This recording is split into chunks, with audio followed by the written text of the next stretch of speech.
Holy joke.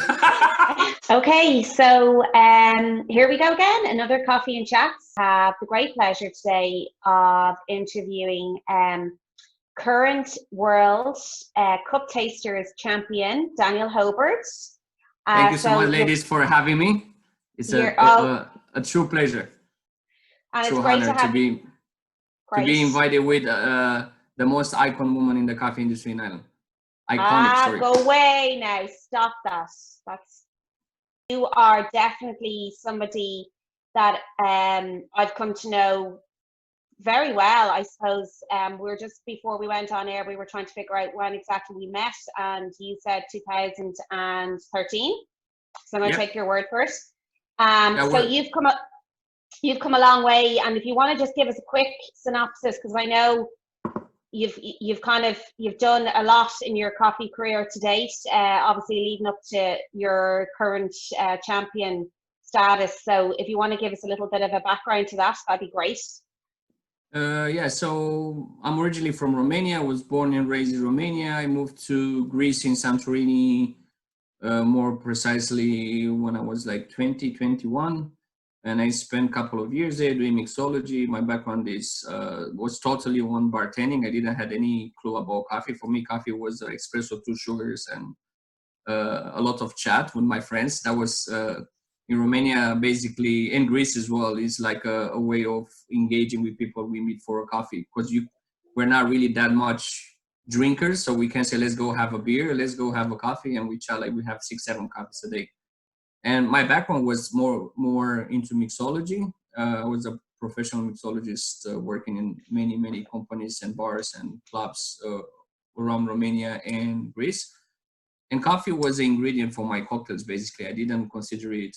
And a startup in the morning, kind of like a kick to wake me up after a long shift to give me strength to come back straight the next day.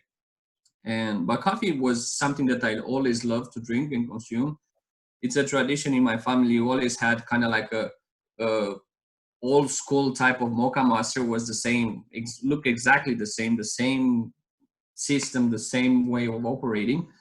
And we always had filter coffee at home since I was a kid. And Ibri coffee in Romania is something that you find it in any home. So I was raised. I think I started drinking coffee when I was 10 years old. Was no instant coffee. It was just pure coffee, and most of the coffee came from Turkey. Like this is what my grandmother had in the house, coffee from Turkey. Mm-hmm.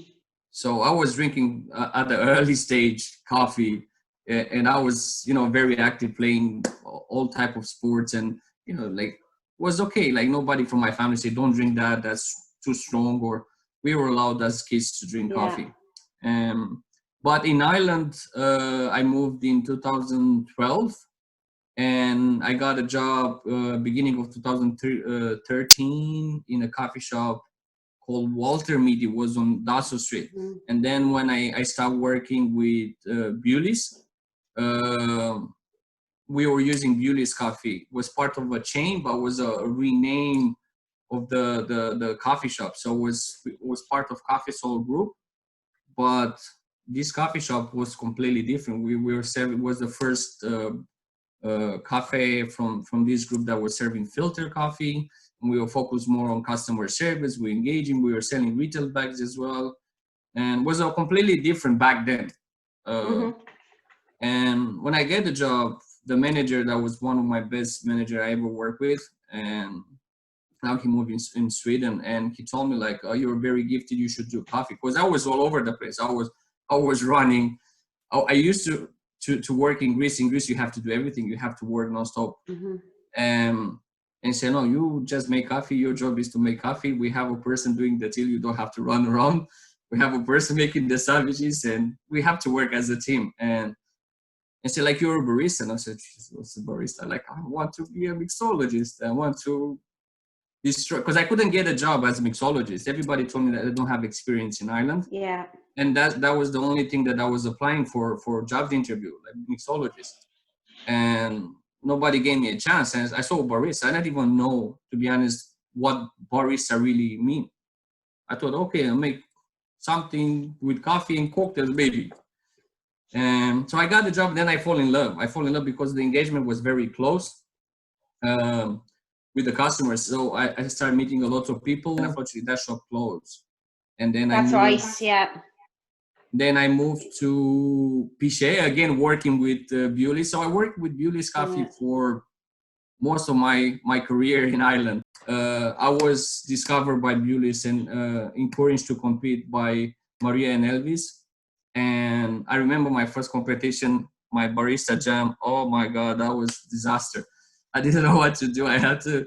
The only thing I was good at doing latte art. What was it like, your journey to winning last year, and to, you know, that moment, you know, when they called your name, and just to give us a little bit of how you got there in terms of the training? Obviously, you've got a skill, your palate is obviously really in tune in terms of picking out those minute differences, because I think cupping is quite different to profiling and evaluating a coffee, because when you're profiling and evaluating a coffee, you're following a form, you're looking for, you know, mouthfeel, body, you know, acidity, like you're following, and you're using a method to give a score, you know, and to obviously look at the coffee and all its attributes. But when you're cupping, it's a different skill, because you're trying to tune your brain into that difference, that tiny little difference. And also you're focused on under competition standards, you're focused obviously on the time. So if you could tell us a little bit about how you fine-tuned that skill, and again to bring us to that winning moment, because we're all really excited to hear that. Most of the people, they don't know the past, my past in preparing for that moment. And I remember in the final, when I qualified in the final, I started crying. Like I literally, I couldn't. So emotional, yeah. I got emotional because that was my goal, and I worked not 1 year, I worked 4 years of training hard, like really, really hard, and sacrificing a lot of my time. I sacrificed all my holidays. I don't remember when I was the last time in a holiday to prepare for that moment. So I put it all in for that moment, and when I saw it happen, it was just amazing. And then in the final, I was relaxed because again, I know that I put the hard work, and I know that I trained harder than the guys, and I was just relaxed. I said, I achieved my goal. I'm gonna be very chill, relaxed, and I'm gonna take the goal. Like I didn't have any doubt that I'm gonna lose. Honestly, like in the final, I was super relaxed, and like I remember my coach Alin was like, don't rush, it's the final, you got this. Like, and then when I said time, he looked at me and said, what are you doing? It's like, I did 8 from 8. I found it easy. I don't know why I missed the first one, but the idea behind it, people have to understand that this is not, as you said, it's not like evaluation. It's all about the mental game as well. And you have to work a lot on your mental game that people might think is stupid, but it's not. You're on the stage and there are like 100 people watching you plus online. And it's a stress. The stress is so huge, and you have to be able to detect the small difference between coffees, and to be able to be fast and accurate in the same time. So that was my strategy. I always and are you looking for the difference on you're obviously on your palate, on your tongue, like if you don't get to smell, or you don't get to assess the coffee the way we would as professional, you know, again, you can smell it as well, but like you lose time. This is a very fun competition that there's no judging involved. You have 8 triangulations. In each triangulation, 2 coffees are identical, 1 is different. You have a total time of 8 minutes to get off as many as you can. If you go over 8 minutes, they will stop you there. You're not disqualified. They're just gonna stop you there. So if you still have 2 triangulation and you didn't move over the line, they stop you there. The most accurate and in the fastest time wins.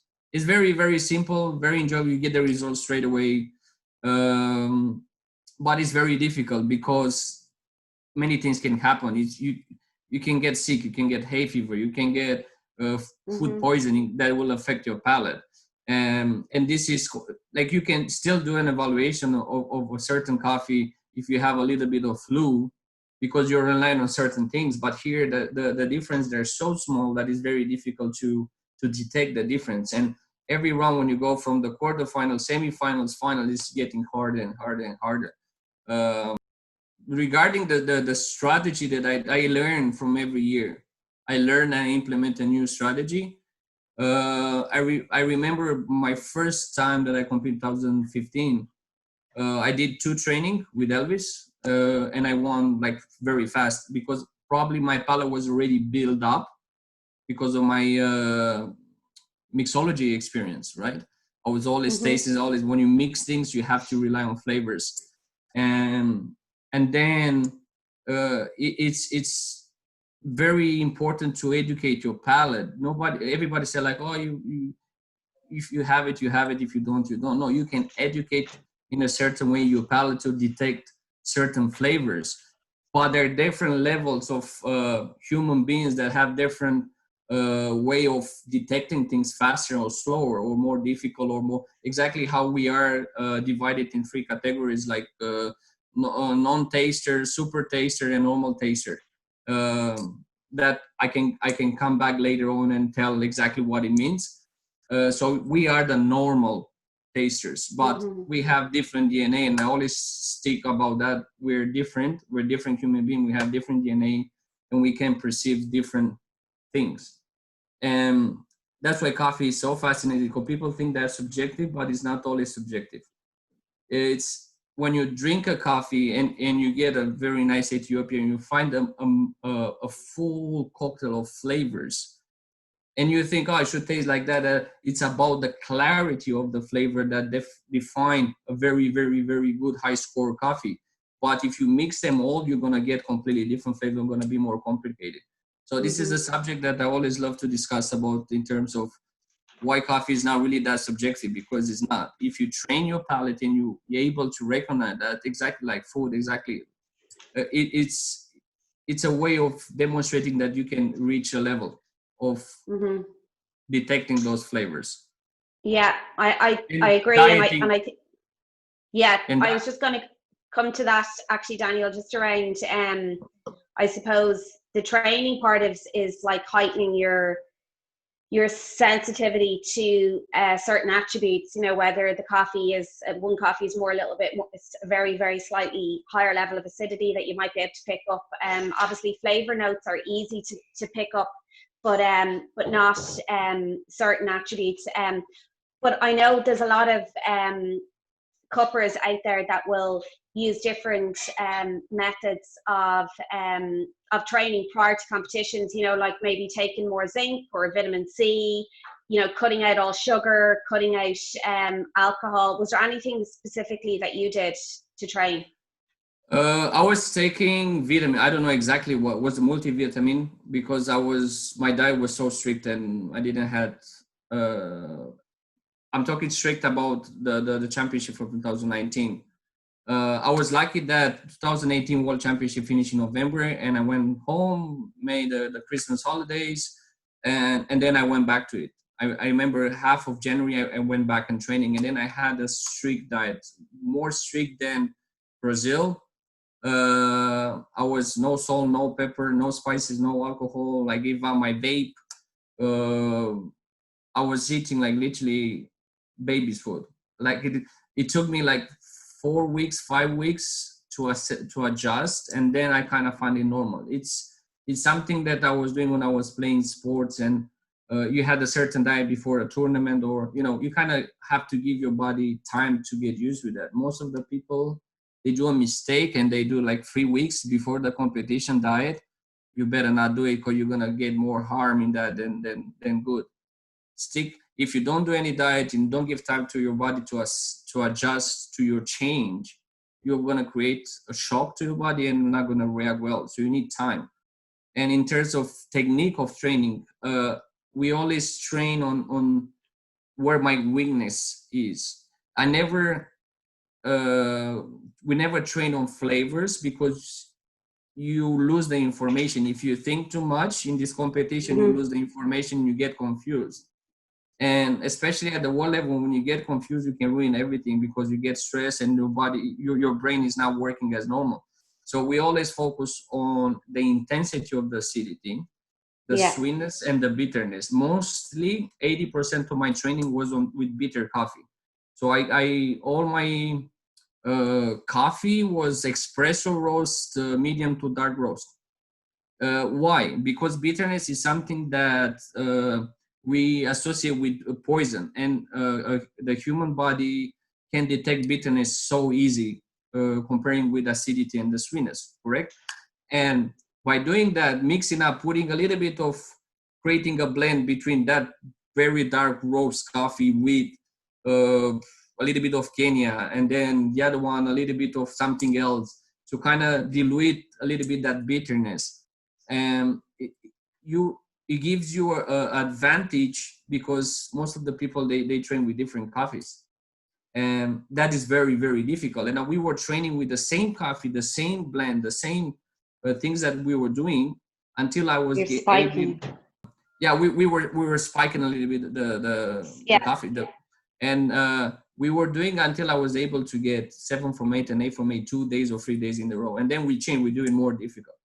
So But it's very intense. Yeah, very intense training, but you have to as well never second guess yourself as well. I think that's something that I've always, heard. Like when you taste a coffee and you think that's the odd one out, generally you're right the first time. Yeah, in most of the cases, yeah. But the funniest part when we were training, because it was very strange, because my trainings, they were very long. It was like 5 minutes, 6 minutes each round. And something else happened in the championship, because the level that we trained, the coffee level that we trained, was so more difficult than the world's. And I didn't feel any pressure. It was so easy for me to identify the difference between them, just playing with a different intensity. All the coffees in the world, they have a certain color track that they have to roast the coffee, so it will not going to be bitter, first of all, not going to be dark roast, so you're going to have a lot of amazing sweetness, very bright acidity. It will be very easy to detect if you train like that. But you might get sick, because getting too much bitter coffee in your system is not really good. Makes you sick. Yeah. This is what happened to me. I got a tongue infection. I'm not sure if it was from coffee, but I felt it when I was cupping. I felt that something really disgusting, really disgusting taste. And then my tongue literally split in half and was like really weird color, and I couldn't taste anything since then. Oh, that's really not desirable. Yeah. Like literally, we went to Berlin without knowing if I'm able to taste the coffee. Oh my goodness! The last week of the preparation, I couldn't taste the difference between like Kenya and Ethiopia. That bad it was. Oh my God! Well, I think when it comes to tasting as well, you've mentioned hay fever. We spoke about hay fever at the beginning. We mentioned colds, and obviously anything that affects your sense of smell is going to obviously, render you powerless, I suppose, when it comes to tasting. So I think, for professional tasters, you're always kind of treading a tightrope between being on your best day and being on your worst day, because generally, like, we live in a country where we're always sneezing or coughing, and you're only one step away from a bad cold, I suppose, especially when you're training for competition. I was like, you not even want to know what was in my mind. Like, why me? I worked so hard. I was like, dreadful. So depressed. My girlfriend was like a brick for me. Like, she was so strong and supporting me, and she was cooking for me for the entire time. Everything, like, I didn't have nothing in the fridge that can tempt me to taste it. Not even Coca-Cola or fizzy drinks. Or we were so strict, and she has to sacrifice as well, because maybe she was not on my diet, but she did everything to help me prepare for this. So she had a very important role. And as well, like for training, because I had I'm allergic to grass pollen and trees. So everywhere I go, I will get in May, June, hay fever. And I noticed that if I get antihistamine pills, who will block my taste buds. So I didn't took and I was wearing mask all the time. That's why I had the mask. Was no strategy. Like I was sneezing for half an hour when every time I took my mask off, and was very very hard. And I was so afraid because I worked so hard, and eventually it paid off. It paid really off. Like when I was one day before the competition started, we went to Five Elephant, and I got a coffee, and my taste buds started to get better. And I said, like, okay, I felt more relief because I was literally scared. I was not able to taste it. Honestly, the difference between Ethiopia and Kenya or whatever, any origin, I was so bad. And yeah, it paid off. It paid. That's why I got so emotional in the final. Absolutely. Yeah. Well, listen, it's such a massive achievement, and congratulations again. I don't think, you know, we could say that enough, and it's great to have another world champion in Ireland. I know we've had one before in Stephen, and I was very lucky to be in Copenhagen the year he won. So congratulations again. The guy that won the first edition of Brewers Cup was Irish. He did the French press. He beat and David Walsh. David Walsh placed second in Cup Taster. Cup tasting twice. Yeah, twice early on. I feel like he did the French press, and he had a weird technique, but he won. I was doing a little bit of a Instagram stalk and read the article, the interview that you did with I'm Not a Barista. And one of the things that you said in there is something that you and I talked a little bit about last time I saw you over in Unfiltered Coffee. And you said that you've been employed as a barista or as a mixologist, but in employment all these years. And just before COVID hit, you cut that and you stopped working for anybody else and decided to go out on your own and do your own projects. And I know that COVID kind of put everything on hold for you as well as for a lot of people. And I was just wondering what kind of projects you had lined up in the future, and where are you with those now? Yeah, I see you doing some roasting. Yeah, I'm roasting my own coffee now. Like it's not. I invest some money in equipment just to learn and to get closer to the farmer.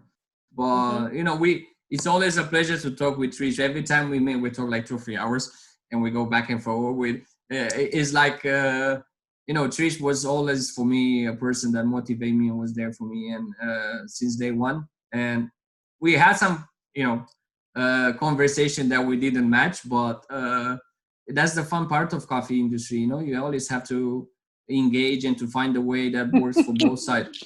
And we always did that all the time. When I met with Trish, we talk about everything. And yeah, so that was the scariest moment in my life. I had to take a decision to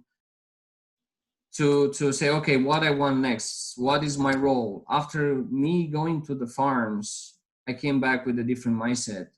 I said I have to offer everything that I know. I have to offer. I have to give. I don't want to keep it for me, because this is not what we have to do. We have to share with everybody that wants to learn, because by doing that we create a market, and by creating a market we can promote what really specialty coffee is, with the customer service, with people talking a lot about too much about customer service, how important it is, and they forget about how important it is to have the coffee, the farmers, the story behind it, their connection, how close they are with us, and how important us baristas are for farmers, because we can spread the wrong information, or we can do the wrong brewing of the coffee, and they're not going to benefit from that. And those people, every time you go to a farm, they will give you everything they have best for you to be happy, and for you to tell the story of their story that they're being from generation to generations. And I was blown away, and I said I have to do something. I have to come back. I have to do something that is not necessarily money related. And I know it sounds scary, but I said, if I invest something, I don't care to get the money back. I just want to do the right thing. and I started to do my own consultancy company. But COVID just knocked my plans out. Like Yes. I resigned on 24th of January, and I supposed to go to Taiwan and China and Yunnan, Yes. the farm and everything. Then Honduras again, Colombia I had planned again, Dubai, and yeah, it's I'm not the only one affected, and I'm normally I was not that positive in my life. I always took it. I start to blame. I look people to blame instead of blaming me, and now I didn't blame nobody, and it's something that I can control, and I'm just positive, and I know when everything gonna get back to normal, I can do what I'm focused on, and that's to share the message and stay. I was even after this period, because obviously I can't really make a business out of it at this moment, and nobody will hire a consultant to tell them how to do a flat white. And as a larger scale, still it will involve flying, and we don't know exactly what's going on.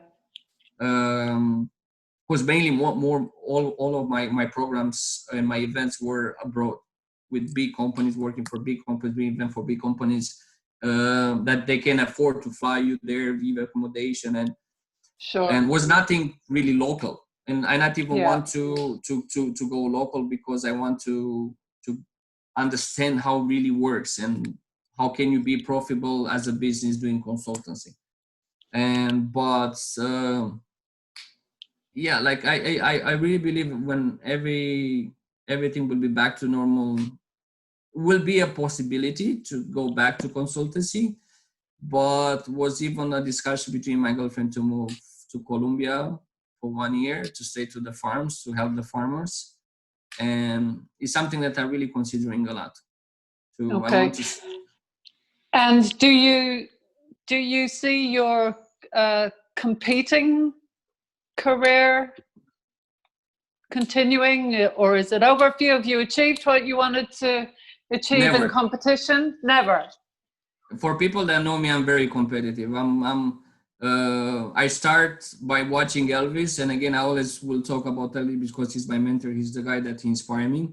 And I remember I told him one day I'm gonna beat you, and he said, like, that students always have to beat their teachers, and he said that by his own. And he's competitive as well. And when we had the most wonderful relationship, competing we were enemies for one day on the stage, but after that we went party, and we were friends. And we split the room in Shanghai. We worked together, and amazing. Like, I believe that everybody that are competing, it's a way of learning.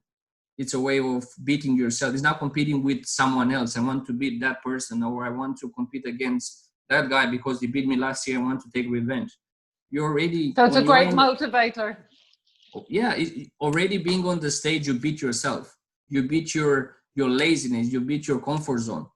So that says everything. And then being on the stage, you learn every single time you do a mistake, you learn, you come back better. There's no secret how I won. I learned from my mistakes. From each year, I got better and better and better. It worked for me, and it worked for other people as well. Agnieszka as well, she competed many, many, many times. And where is the fun to give up? It's a title. I heard people telling me many times, why would you like to compete again in cup tasting? Because if you lose, you're going to lose a lot on your name, your reputation. No, I'm going to win a lot of reputation, because this is what I love to do. It's not about reputation. It's about what you love to do. You can't always win, but you can't be afraid to make a decision. You have to go there and you have to do what you love to do, regardless of the trophy. I have the trophies here. I don't even care about it. Like, yeah, it's a trophy. It's what the legacy that you want to do is, and why you want to do it. It's not about winning. My legacy, I want to have 20 trophies. You can go and buy it and then say, put yourself 5th place, 6th place. Every time you play 6, 7, 8. Yeah, and no one will question it. Yeah, and nobody will question, but you have to understand why you're doing it in the first place. Because you want to help, you want to give back to the community. And that's why I always will admire Elvis, because he always give back to community. He made so many champions, including me.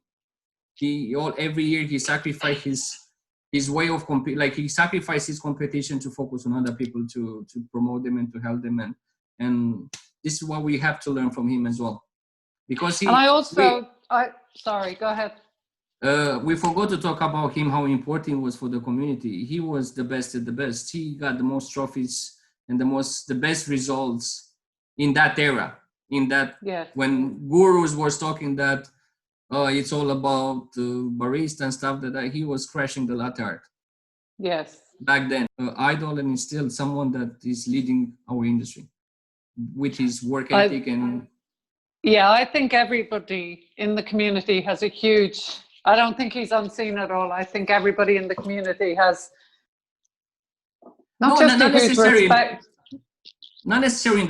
in our local community, but it seems that in our industry, if you don't do every year, you lose your reputation, and people forget. And that's what I want to.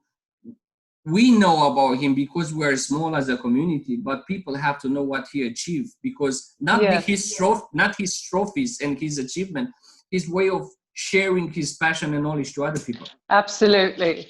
Yeah, absolutely. He has been a huge, he's one of several people who've had a huge impact on the community and the competing community because of the generosity with which they have shared their expertise. I totally agree with you. I think that's a really nice thing to do for all of us, to remember who are the people that, inspired us and motivated us and drove us.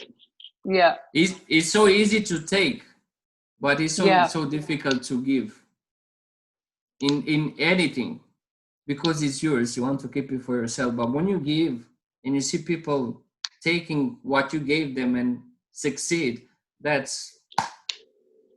it's silly, because the more you give, the more other people start giving, and it just becomes a perpetuating thing.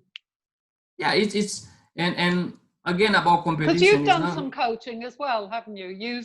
You've done some passing on of skills and some mentoring out there.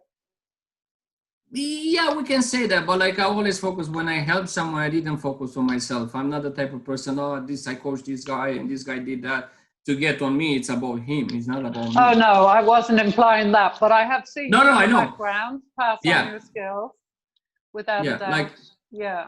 I love to enjoy help. that? Do you enjoy training? A lot, and it's not really easy to train with me because I'm very strict, and especially for people that one of the person was Gabi, that is my friend, and we always joke, and then he got super many times got super upset on me because I was too strict, but it works. You have to respect the game and the craft, and you have to put in hard work. I can't imagine Aline was that easy on you either. With Aline was, how to say, it was the best collaboration ever, because he knew how stubborn I am and how competitive I am. And every time I was failing at one session, I was going back home and I was calling him, next day I'm coming over, yeah? They said well, no, today is day off. No, I'm coming over. And he knew that he was for him was, as a coach, you need to understand who you train as well. And Aline is really good on that, reading between the lines and reading how an individual works. And for him, teasing me by giving me things that I was not really good at, and he was teasing me to go and perform better and to be more focused, more. And me with Aline as a coach, first of all, was my mentor and my friend. So but it was not easy, because he had to change. He had to go out from being a friend to being a coach, and you have to be strict and stop playing around. I'm very for people that did classes with me, or I'm making jokes all the time. I'm not really serious as a. You're a messer. You're a messer. Yeah. You're a total messer. Always up for the crack. I cannot relate to that at all. Yeah, like I like to have fun, you know. I like to see the positive aspect of doing things to have fun. If you don't have fun doing it, there's no point to do it in the first place. Yeah. Absolutely. With Aline, I start working preparing for Brazil, and then we continue everything that we did for Brazil. We implementing in the And there was a big jump. There was a big jump in positioning. Obviously, you're first now, but it's not like you were second the year before and third the year before that. There was a big jump. I think 22nd in Shanghai and then 12th. 12 in Brazil. In Brazil. In Brazil, I did a mistake. I was so upset. I did a stupid thing. If I stop and engage, you know how I do. I start playing with the. No. What did you do? I stopped. I did 4 cups. Yeah. And I said, oh, it's very easy. I'm gonna do it. That was in the semifinal. I said, no, in You the got quarterfinal. cocky. Yeah, in the quarterfinal, and I did 4 groups, 4 triangulation, and then I stop and I start doing, yeah, come on, guys, and I stop and I lose focus, and I miss 1 cup. Okay. That didn't put me to the semifinal. I was so Okay. pissed off, and that cup, I changed my Focus. mind. I changed my mind. Yeah. Yes, I read that you had changed your mind, and I looking back over the leaderboards, I can see that, and I noticed it this year at Cup Tasters, in the National Cup Tasting Competition, that speed is a competitive edge that will really help you to win, but accuracy has to be platformed on accuracy. And so all the training is about the accuracy. We never train on speed, never. Yeah. Probably of course not. We did just the first impression, but the coffees that were cold was the last round. We always did like 3-4 rounds max a day to avoid overtraining, and we're trying to keep it the same way like you do in the world. You have in one day max 2 rounds in the second day. So first day you have 1 round, second day you have 2 rounds, and then you have 1 round. And we try to keep it like that because I'm a slow cupper. What slow cupper means? If I don't have caffeine in my body, I'm getting warm up really slow. So I need to drink a lot of coffee before, and then I'm really speed up. Otherwise, okay. So I always drink coffee before, a lot. Like why would you not? And in the nationals in 2019, that was for me the best performance, because I felt like I put a lot of hard work into it, and I really felt so confident. I said to my girlfriend, if I do 8 from 8 and lose, play second, that's okay. But my goal was not necessarily to win, was to do 8 from 8 every round, and I did that. And the way that I did it, and I talked with people, and I said it even on the stage. This is who I am. I'm not arrogant. I'm talking on the stage. I'm an idiot, and sometimes I pay for this mistake. Like what happened in the World Cup. But when I talk on the stage, is my level of confident that I'm able to do things, and it worked.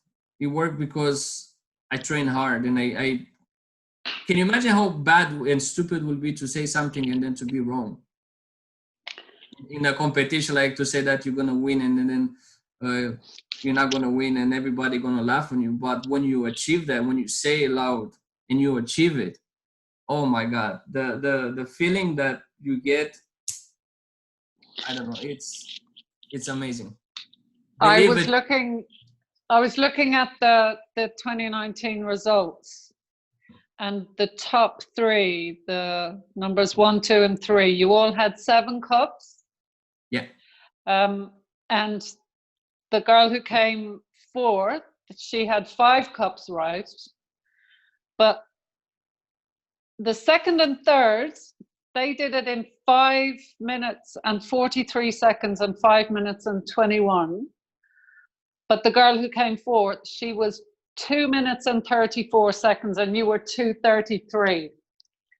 So your accuracy by a second, that's I think Cup Tasters is a super exciting competition to watch, which is funny because there's not much going on. Yeah. But it's a really exciting one to watch. Yeah, because it's you get everything so fast, and Yeah. and you need so much time to work for that moment, and it's happening so fast. It's like for Yeah. 8 minutes of your life, you work so hard. You know, you train so Yeah. hard, But and it's really exciting as a spectator as well, you know, yeah. considering In the there's not much to see.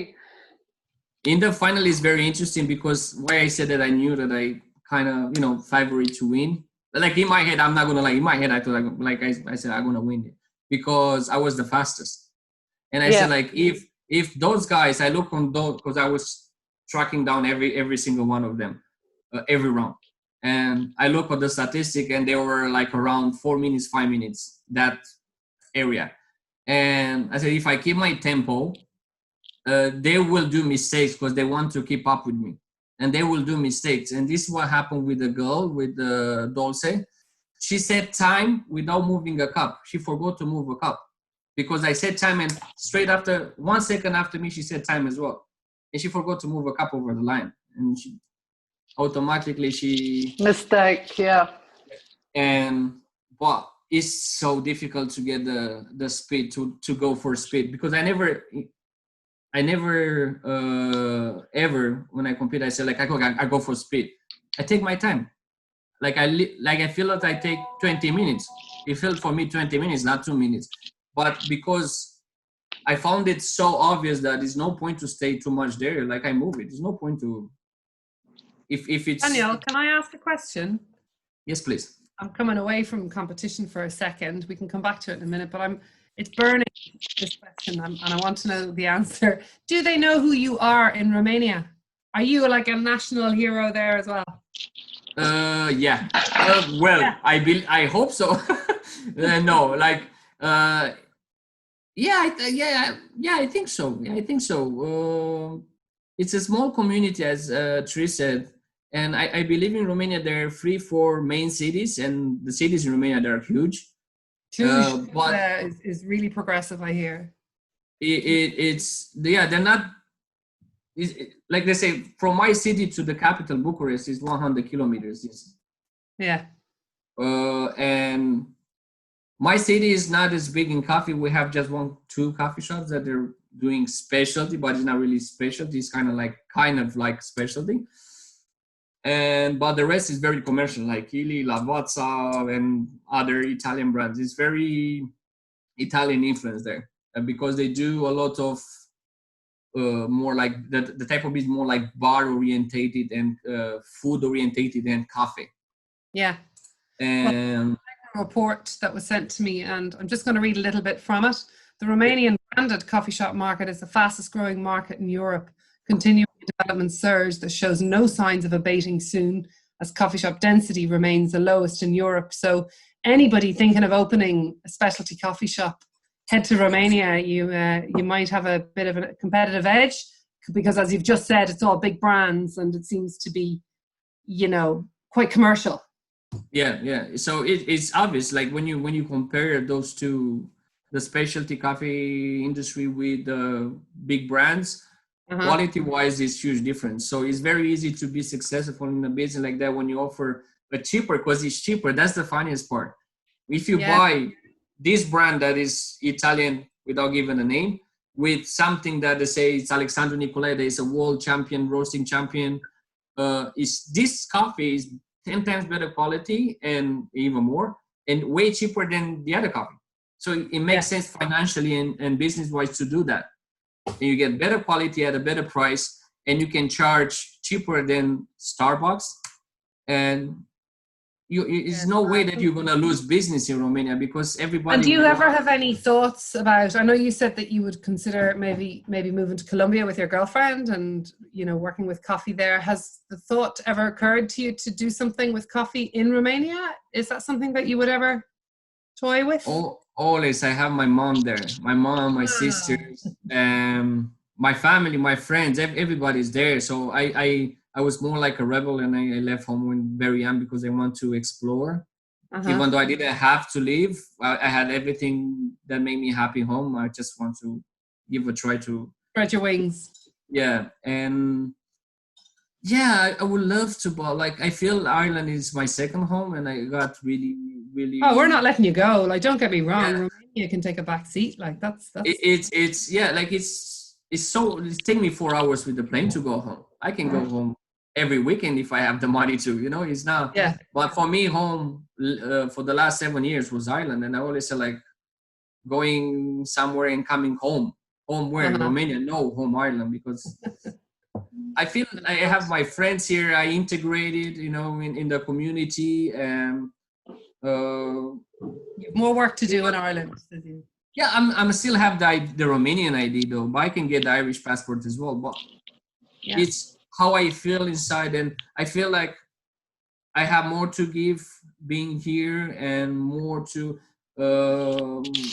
engage with a different community. And I So know let's it's talk hard about to. that for a little bit. What do you see happening in Ireland? Ireland is, you know, it's a great country for specialty coffee, and there's a wonderful scene, and it's given certainly everybody here on my screen in front of me wonderful opportunities in coffee. Where do you see maybe the next few years going? Do you think there's going to be a change at all post-COVID? Or, I mean, obviously the challenges for coffee shops are there all the way, and wholesalers and, you know, etc. Definitely, In terms of, like I think COVID kind of changed everything in a bad and positive way as well, because we kind of transitioned more. Like lately in Ireland was more coffee shop to cafe. We kind of give up the idea of a coffee shop to a cafe where you have more food orientated. You go there and eat then more than you drink coffee, and we kind of forget what coffee shop really is, where you go, you just have coffee and some pastries, some scones, and some small bites, and but the main reason was coffee. and do you see that coming back then? Do you think a lot more cafes will? 200%. Now food it's very tricky. It's no point to have a coffee shop that's doing takeaway delivery food. That's not a coffee shop. So you're gonna. I think the biggest beast cafe business wise, they will change into food if they want to keep that, and we have to take in consideration that the rent for bigger venue there is way higher. Chef salaries are really high comparing with baristas, and you need more things. It's not really profitable if you don't sell, if you know what I mean. But with coffee, you can operate easily a very tiny coffee shop, and this is what I was focusing for the last 4 years. I was working and opening small coffee shops, making a system that will work to be a very, very high speed environment without losing quality and without losing the engagement. So I think that's everything that I was going to be a point of difference, do you think, moving forward? That's going to be customer service have to be better than it ever was. Yeah, I believe we're going to have, again, like back in the days, coffee shop and cafe. And that's good, because you have a more option where to choose. I want to have a brunch, I go there. But I want a really good coffee where barista knows what they're selling, and they knows how to explain to you. They give you recipe of the coffee to do at home. When you buy a bag of coffee. A quick fire question, Daniel, and then we'll move into quick fire, the official quick fire question round. Top 3 cafes in Dublin. Where are they? Or in Ireland. Let's do Ireland. Top 3 cafes. Very quickly. Well, it's no secret. Unfiltered. Because he's my friend, he's one of us. We started together. I believe that his business have an identity. Most of the business doesn't. It's missing the identity behind what you build and what you do. Second, Meme in the Morning is completely different vibes, but you know they have reference, right? Because they're two. And exactly what we were discussing earlier, they have divided into to get people from they want to go here and people they want to go here as well.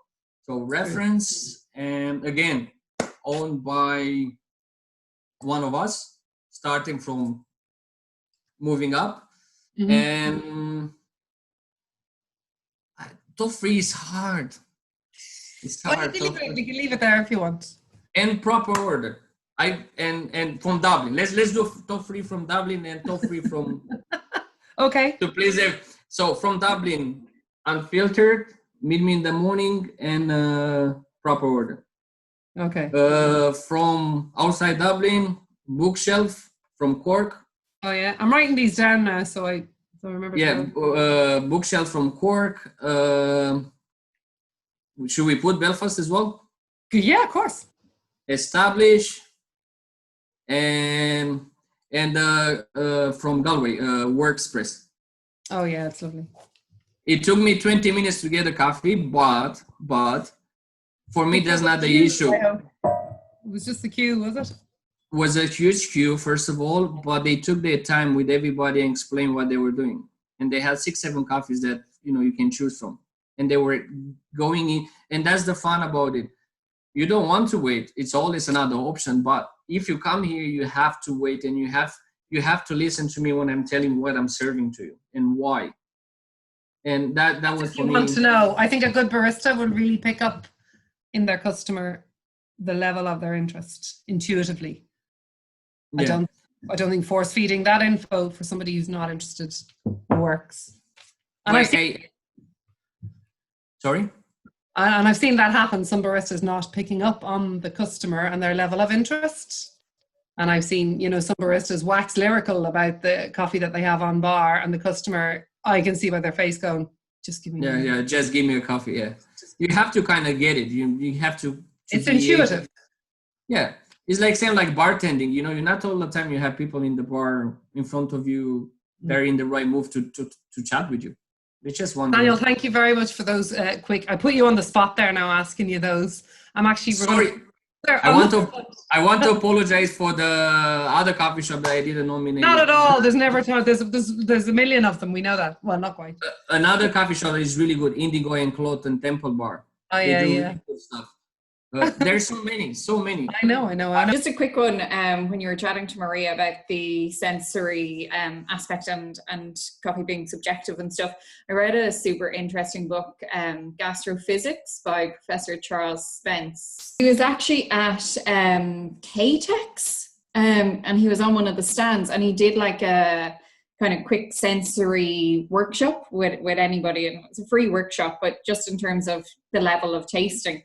So I remember sitting at the counter in the workshop, and it was chefs around the counter, and he gave us all a piece of litmus paper, and we all tasted it, and the chef's faces were like completely normal, and my face like scrunched up, and I was like, ugh.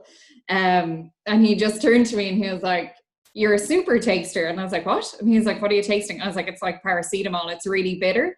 And the 3 chefs are like, "It just tastes like paper. What are you talking about?" And from a personal perspective, I find it more challenging as a super taster to hone in on certain aspects when tasting coffee. And it's really, really, I have to keep up the practicing. It's not, an advantage as such as a coffee professional to have that super tasting aspect, because there's small things that initially you don't pick up on and you have to work harder with. Let's say it's simple. You are allergic to. You have a higher sensitivity to certain elements. Yeah, and you're not able, like sour. You get something. You get a orange, and you feel like it's like 200 lemon squeezed there, and you're not able to. It's too sour. Everything is so intense than a normal person. And then it's the non-taster that is more notable on elderly people when they start losing, when we get older and older, we kind of lose a little bit from our accuracy in terms of tasting. So I remember my grandma, like she was always like super salty person. She wanted like more salt, more. I couldn't drink it, like.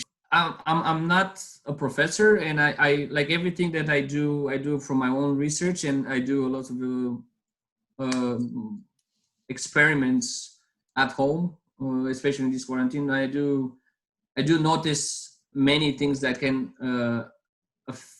implement in your ability to taste better. Mm-hmm. And you just need to practice. Like fruits, every time you eat a fruit, you have to think about, or you can mix fruits together. you get a different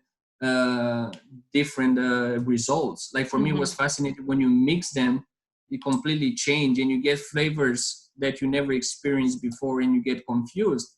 And sometimes by doing that, you think that regarding to coffee, you think that it's not that clear, or it's not the clarity of the coffee is not at a certain level, so we tend to score it a little bit lower than 90 plus coffee. Let's say when you do a cup of excellence, you have to be bang on the clarity, and it have to be complex and change. When it cools down, you get different flavors. That's why I fall in love with coffee. I think I fall in love with the idea of how complex it is in terms of flavors and taste and aromas. And we just want to go into the quick fire round. Okay. So I'll start off. What was your dream job growing up? Football player. Great. If a coffee origin was a partner, which coffee origin would you snog? Which would you marry, and which would you avoid? I will marry Colombia. I will work with Panama, and I will avoid the. I don't know what to say. Maybe some part of Vietnam. Okay. Not all of it. What is your guilty pleasure other than coffee? So I like to play video games a lot. Even though I'm 36 years old, I'm still playing. Like I'm playing with Tristan nearly every night. Video games. I like to travel a lot because I feel that visiting different culture will open your horizon more to discover more, and you get different vibes. Travel and I don't know what else. I'm not really into. We can go on. That's it. I'm not. That's it. Yeah. Okay. So, on a scale of 1 to 10, how weird are you?